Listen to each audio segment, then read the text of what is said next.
किसान साथियों राम राम। आशा करता हूँ आप सब ठीक ठाक हो।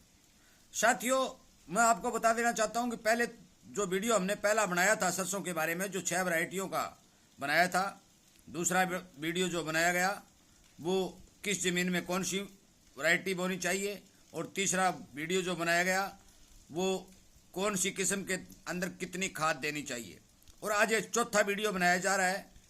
और इस वीडियो में मैं आपको बताऊंगा कि हम बिजाई कब कर सकते हैं, कौन सा समय बिजाई के लिए सही होता है, और बीज की मात्रा कितनी होनी चाहिए।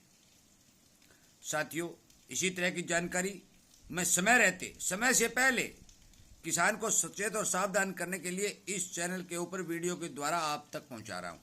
और मेरा केवल और केवल मकसद ये है कि आप समय से पहले अपने बीज का, खाद का पूरा प्रबंध कर लें, ताकि समय पर आपको इधर उधर की भागदौड़ न करनी पड़े। इसलिए ज़्यादा से ज़्यादा किसानों तक मेरे द्वारा बनाए गए वीडियो को शेयर करें, और यदि आपको भी इसी तरह की जानकारी मिलती रहे तो आप इस चैनल के साथ जुड़े, सब्सक्राइब करके इसके सामने वाली घंटे का बटन दबाएं, ताकि आपको समय रहते वीडियो मिल सके। साथियों, हम जिक्र करते हैं बीज की मात्रा का और सरसों की बिजाई के समय का। अक्सर देखा गया है कि किसान ज़्यादा जल्दी करके 10वें महीने की पहली, दूसरी, तीसरी, 5 तारीख तक अगेती बिजाई करने की कोशिश करते हैं। साथियों, मैं आपको बता देना चाहता हूं कि सरसों की बिजाई 10वें महीने की 10 तारीख से लेकर के 10वें महीने की 25 तारीख तक जो 15 दिन का टाइम होता है, वो अगेती बिजाई का टाइम होता है। आप ये बात नोट कर लें। यदि इन दिनों सरसों की बुआई होगी तो वो अगेती मानी जाएगी। और 10वें महीने के 25 तारीख से लेकर के 11वें महीने के प्रथम सप्ताह तक हम पछेती बिजाई कर सकते हैं। जो मैंने वैरायटियां बताई हैं, मैं उन 6-7 वैरायटी जो वैरायटी सरकार रिकमेंडेशन करती है, जो विशेषज्ञ तैयार करते हैं, उन वैरायटियों के बारे में बात कर रहा हूं। मैं प्राइवेट वालों की बात नहीं कर रहा। प्राइवेट वाले की ना मैं सिफारिश करता। साथियों, आप यदि 10वें महीने के 10 तारीख से लेकर के 11वें महीने की 10 तारीख तक बिजाई करेंगे तो आपकी सरसों में कतई कोई नुकसान होने की संभावना नहीं बनती, क्योंकि अक्सर देखा गया है कि कई बार पछेती बिजाइयां भी अच्छी निकलती हैं, कई बार अगेती बिजाइयां भी निकलती हैं, कई बार बीज की बिजाइयां अच्छी निकलती हैं। ये मौसम के अनुरूप चलने पर ही प्रोडक्शन का पता चलता है। साथियों, मैं आपको बता देना चाहता हूं कि जो वैरायटियां मैंने RS-30, 725, 749, अब की बार आने वाली 1975, गिरिराज और राधिका, ये जो 6 वैरायटियां बताई हैं, इन वैरायटियों का उपयोग समय जो बिजाई का है वो मैं आपको बता रहा हूं। खाद वगैरह, जमीन वगैरह के बारे में जो 3 वीडियो के पिछले थे उनमें आपको जानकारी दी गई है। अब साथियों, बात करते हैं बीज की। साथियों, मैं आपको बता देना चाहता हूं कि RS-30 का दाना जो है छोटा होता है, इतना मोटा नहीं होता, जिसके कारण यदि RS-30 का दाना यदि 400 ग्राम बीज भी 1 एकड़ में उग जाता है तो बल्ले बल्ले है, कोई दिक्कत नहीं। परंतु कुछ किसान भाई खाद के साथ सरसों को मिक्स करके अपने खेत में बुआई करते हैं, और यदि खेत में ठीक नमी है तो यदि खाद 10 किलो DAP और हम 1 किलो बीज को मिलाकर बिजाई करेंगे तो हमारी दानों की संख्या बिल्कुल बरकरार होगी और पौधों की संख्या भी बिल्कुल ठीक होगी। खाद के साथ मिलाने और मिलाकर के बिजाई करने से एक फायदा होता है और एक नुकसान होता है। फायदा यह होता है कि पौधे से पौधे की दूरी बिल्कुल मेंटेन हो जाती है, क्योंकि एक साथ यदि कई बार सरसों की बिजाई करते हैं तो एक साथ इकट्ठे 5-7 दाने पड़ते हैं, तो खाद के साथ मिलाने से वो दाने इकट्ठे नहीं पड़ते, और अलग अलग बिल्कुल नियमित दूरी पर पौधों की संख्या उगती है। परंतु कुछ किसान भाई ज्यादा खाद मिला देते हैं, तो उसमें होता क्या है कि खाद के साथ जो दाना टच हो जाता है वो दाना खत्म हो जाता है, वो उगता नहीं है, जिसके कारण यदि ज्यादा खाद मिलाएंगे तो आपको बीज उगने में नुकसान होगा, आपका जर्मिनेशन कम होगा। इसलिए विशेष करके ध्यान रखें, या तो अकेली सरसों की बिजाई करें। यदि अकेली सरसों की बिजाई करते हैं, बीज ठीक है, तो 400-500 ग्राम बीज जो 30 का बता रहा हूं वो बल्ले बल्ले है, कोई दिक्कत नहीं। यदि खाद के साथ मिलाते हैं तो 5-7 किलो खाद और 1 किलो बीज यदि मिलाकर आप बिजाई करेंगे तो भी आपका जर्मिनेशन ठीक होगा, आपके पौधों की संख्या पूरी होगी। अब बात करते हैं 725 की। 725 का सेम यही सिस्टम है साथियों, क्योंकि 725 का ज्यादा मोटा दाना नहीं है।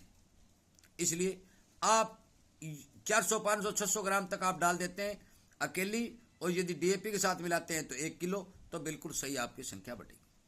परंतु मैं आपको यह बता देना चाहता हूं कि 749 का दाना 725 से थोड़ा मोटा होता है। इसमें ध्यान रखने वाली बात है कि आप कम से कम 700 ग्राम बीज डालें, अकेले डालें तो 700 ग्राम बीज यदि डालेंगे आप तो आपके खेत की संख्या पूरी हो जाएगी, क्योंकि 749 थोड़ी ज्यादा जाडी बीज नहीं पड़ेगी, इसमें फुटाव कम है साथियों। 749 में ज्यादा फुटाव नहीं है, दाना मोटा है परंतु फुटाव कम है, हाइट बहुत ज्यादा है, वो मैंने सब वीडियो में बता भी दिए। इसलिए इसके बीज की मात्रा यदि आप खाद के साथ मिलाते हैं तो आपको 1.25 किलो लेनी पड़ेगी, क्योंकि इसमें फुटाव कम है और दाना मोटा है। 10 किलो डीएपी और 1.25 किलो बीज मिलाएंगे तो आपका जर्मिनेशन, आपके पौधों की संख्या पूरी होगी। यदि अकेली आप बिजाई करते हैं तो 700 ग्राम सरसों लेनी पड़ेगी।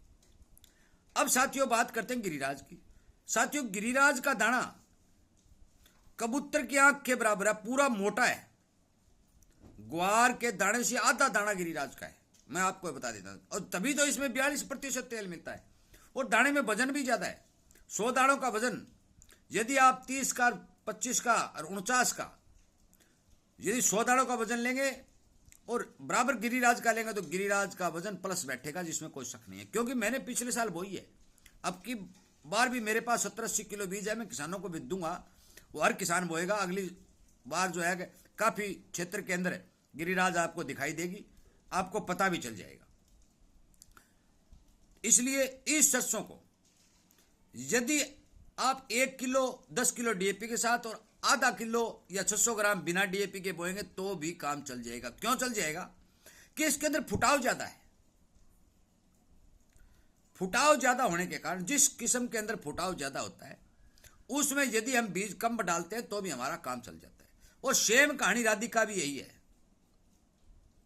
राधिका जो भरतपुर की है, ये गिरिराज भी भरतपुर यूनिवर्सिटी के। साथियों मैं आपको बता देना चाहता हूं कि भरतपुर राजस्थान में भारत का सबसे बड़ा रिसर्च सेंटर है जो सरसों का है।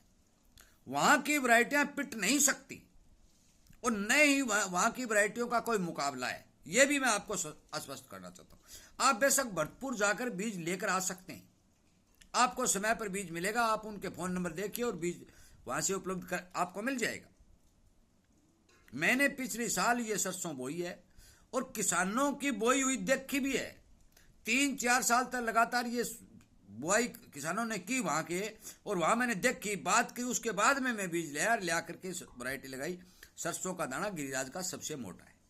इसलिए इसके बीज की मात्रा का ध्यान रखना है कि यदि आप खाद के साथ 10 किलो खाद या 5-7 किलो खाद के साथ मिलाते हैं तो आपको 1 किलो मिलाना है, और वैसे यदि आप बिजाई करते हैं तो आधा किलो में काम चल जाएगा। साथियों एक बात नोट करने वाली है, जो किसान भाई खाद के साथ मिक्स करके बीज बीजते हैं, 25 किलो खाद में 1 किलो बीज मत मिला लेना, क्योंकि खाद के साथ बीज का अटैचमेंट ज्यादा होगा जिससे उगाव प्रभावित हो जाएगा। इसलिए इस बात का ध्यान रखें। समय मैंने आपको बता दिया कि 10वें महीने की 10 तारीख से लेकर के 11वें महीने के 10 तारीख तक आप बेधड़क सरसों की बिजाई कर सकते हैं। बीज की मात्रा मैंने जिन जिन वैरायटियों के बारे में आपको बताया है उनके बारे में बता दिया। परंतु जो प्राइवेट वालों की, आप ये कहोगे प्राइवेट वालों की ताऊ जी क्यों नहीं बताते, इसलिए नहीं बताता कि जितने भी प्राइवेट की वैरायटी हैं साथियों उनका दाना बहुत छोटा है और उनमें तेल की मात्रा बहुत ही कम है। 36 और 37 से प्लस उनमें तेल निकलता ही नहीं है। फिर मैं क्यों सिफारिश करूं? जो किसान को नुकसान करने वाली वैरायटियों की सिफारिश क्यों करूं?